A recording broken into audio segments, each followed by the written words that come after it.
출애굽기 34장 말씀입니다. 이제 출애굽기 34장은 하나님께서 다시 이스라엘 민족과 언약을 맺으시는 그러한 장면의 말씀입니다.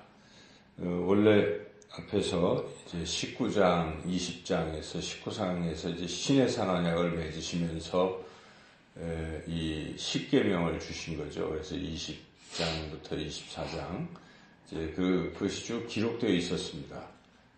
그것은 그 언약의 핵심은 이 십계명을 비롯한 율법을 너희들에게 줄 텐데 이것을 지키면 나는 너의 하나님이 되고 너희는 나의 백성이 되리라 하는 약속 언약이었죠.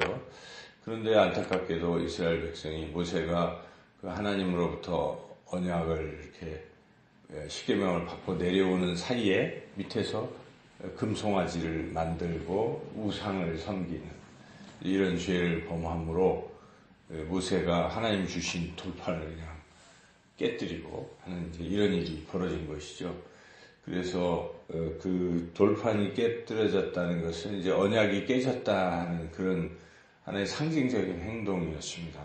그리고 하나님 진노하셨고 그러나 모세가 또 기도하고 회개하고 하는 일련의 과정을 겪어서 이제 하나님 함께 동행해 주십시오. 이제 그런 간절한 기도에 하나님께서 그래 동행하겠다 말씀하신 그런 내용들이 쭉 있었죠.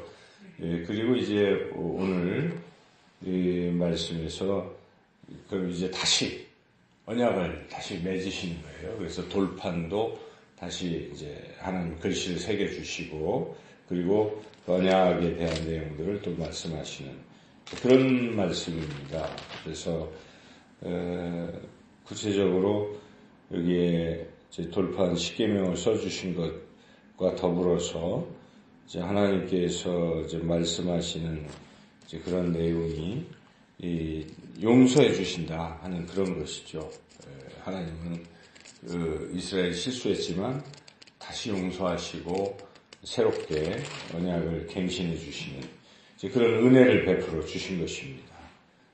그렇게 하나님이 은혜를 베풀어 주셨다는 사실 그리고 이제 다시 한번 언약을 이제 새롭게 말씀하시죠. 10절 같이 한번 읽어보겠습니다. 여호와께서 이르시되 보라 내가 언약을 세우나니 곧 내가 아직 온 땅 아무 국민에게도 행하지 아니한 이적을 너희 전체 백성 앞에서 행할 것이라. 네가 머무는 나라 백성이 다 여호와의 행하심을 보리니 내가 너를 위하여 행할 일이 두려운 것이니라. 그래서 이제 그런 언약을 세우는데 거기에 이제 사실은 추가된 그런 언약이 같이 나오는데 그것은 가나안 땅에 들어가게 하시겠다 하는 그런 언약입니다. 구체적으로 가나안의 여러 족속들을 몰아내고 그리고 거기에 이스라엘 백성을 인도하시겠다. 그러면서 주의사항을 주시죠. 이 땅에 있던 그 우상 섬기는 것을 흉내내지 말고 그 우상들을 다 제거해라. 그런 것들을 이제 말씀하시죠. 그리고 사실은 그와 더불어 그들과 이제 같이 교제하지 말고 그들을 완전히 쫓아내라. 이제 그런 것들을 이제 쭉 말씀하시는 것입니다. 그 이유가 그들이 자꾸 또 유혹을 해가지고 이스라엘 백성들이 하나님 외에 다른 신을 또 섬기게 할까? 하지 않도록 철저히 하라. 그 말씀을 하시죠. 그러면서 하나님은 질투의 하나님이다 하는 것을 다시 말씀하십니다. 이 장면을 우리가 보면 하나님은 하나님 외에 다른 신 섬기는 것을 참 싫어하신다는 것입니다. 그래서 우리가 어제도 식사를 같이 하면서 장로님이 상당히 강직하게 자기 일가 친척에 가서 제사하는데 참여하지 않겠다. 그 이유는 제사 음식 먹는 것 때문에까지 그렇게 말씀하시죠. 하셨죠. 그래서 여기에 보면 15절에도 사실은 그런 것들이 있어요. 15절 같이 한번 읽어볼까요? 너는 삼가 그 땅의 주민과 언약을 세우지 말지니 이는 그들이 모든 신을 음란하게 섬기며 그들의 신들에게 제물을 드리고 너를 청하면 네가 그 재물을 먹을까 함이며. 그러니까 아마 이런 말씀에 장로님이 가서 그 제사 지내는 음식도 먹어야 되는 게 싫으신 것이죠. 그래서 그와 같이 좀 철저하게 하나님 외에 다른 신을 섬기는 것을 금하시는 것, 이것이 하나님의 뜻입니다. 그래서 하나님 철저히 이것을 지키라 이런 말씀하신 것이고, 그리고 또 이제 반면에 하나님은 또 철저히 또 섬겨야 되고 하나님을 늘 기억해야 합니다. 그래서 하나님이 잘 기억할 수 있도록 1년에 3차례 절기를 지키라고 말씀하십니다. 여기 보면은 무교절, 칠칠절, 그리고 수장절, 이 3대 절기를 꼭 지키라 이런 말씀을 하시죠. 그래서 그렇게 이제 하나님을 기억하라 하는 말씀입니다. 늘. 그리고 하나님 앞에 또 처음 것은 하나님의 것이다 하는 것이죠. 그래서 이게 처음 것들을 하나님께 드리라 하는 이제 그런 말씀 또 주시고 그렇습니다. 그래서 우리가 오늘 이 말씀을 생각해 볼 때 가장 중요한 것은 하나님은 사랑의 하나님이요 또한 용서의 하나님이시구나 하는 것을 깨닫습니다. 우리가 실수한 것마다 하나님이 다 응징을 하셨다면 우리가 이 자리에 서 있기가 참 어려운 것이죠. 근데 실수해도 하나님은 여전히 또 우리를 용서하시고 또 기다리시고 하시는 그런 하나님이십니다. 그래서 이렇게 다시 언약까지 맺어주시는 참 좋으신 하나님이십니다. 우리는 어떻게 또 반응을 해야 되겠습니까? 좋으신 하나님께서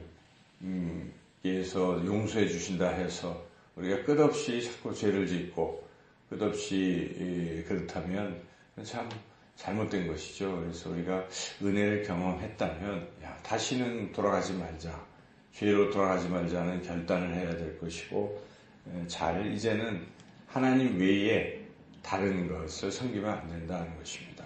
이들이 잘못한 가장 핵심은 금송아지를 만들었던 것 아니겠습니까? 그래서 다시 재언약을 맺으시면서도 하나님이 강조하신 것은 다른 신을 섬기지 말라.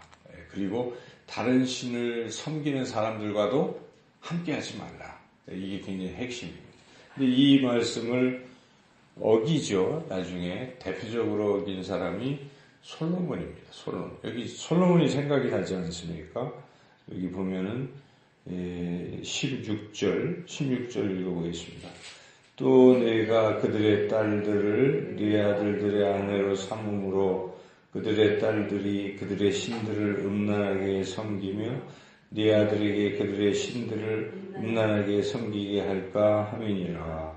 아내를 삼았어요. 이방 여인을. 그랬더니 그가 섬기는 신까지도 함께 남편이 섬기게 되는데 정확히 솔로몬이 말년에 여러 이방 여자들을 이제 정책상 결혼 정책을 펴가지고 그렇게 했는데 그게 문제가 돼서 나중에 그들이 섬기는 우상까지 함께 섬겨서 솔로몬이 하나님의 큰 진노를 사게 됐죠. 그래서 그 대에는 그래도 아버지 다윗 때문에 그 때에는 남북이 나뉘지 않았지만은 그 뒤에 르호보암 아들 왕 때 남북이 이렇게 갈리게 된 것. 다 그 원인이 이 이방신을 섬기기 때문에 그렇다는 것입니다. 이후에 우리가 이 구약 성경을 읽어보면 거의 공통적인 것이 이스라엘 백성이 하나님 외에 다른 신을 섬겼을 때에 그런 여러 가지 고통과 어려움이 있었다는 사실이죠.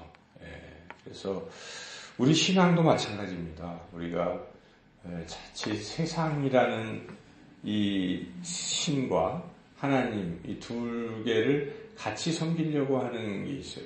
이스라엘 백성이 하나님을 아예 안 섬긴 건 아니에요. 항상 두 개를 같이 섬기고 있거든요. 문제는 두 개를 같이 섬긴다는 게 문제입니다. 그래서 오직 하나님만 섬기라. 엘리야도 촉구하잖아요. 바알이냐 여호와냐 둘 중에 하나를 택하라. 여호수아도 나중에 죽기 전에 유언을 할 때 나와 내 집은 오직 하나님만 섬기겠다. 너희도 택하라. 이렇게 범위하는 거죠. 그래서 하나님만 섬기는 신앙. 예수님도 말씀하십니다. 하나님과 재물 두 가지 다 섬길 수 없다. 하나만 섬기라. 재물신을 말하는 것이죠. 오늘날 세상 신이라 한다는 것은 재물신입니다.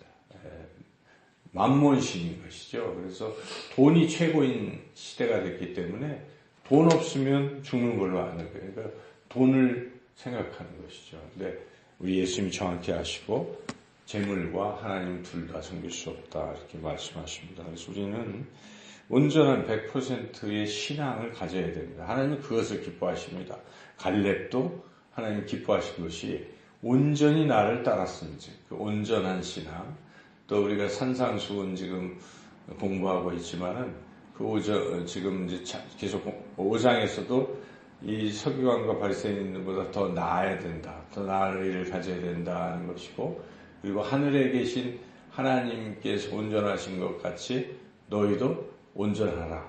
이렇게 하나님은 우리가 온전하게 100% 순수한 신앙으로 하나님만 섬기는 것을 원하십니다. 우리가 결단해야 한다는 것이죠. 그래서 항상 하나님만 섬기리라 하는 그런 마음, 좋으신 하나님, 나를 용서하신 하나님을 생각하시고 하나님만 섬기는 신앙의 삶을 살아가시기를 주님의 이름으로 축원합니다.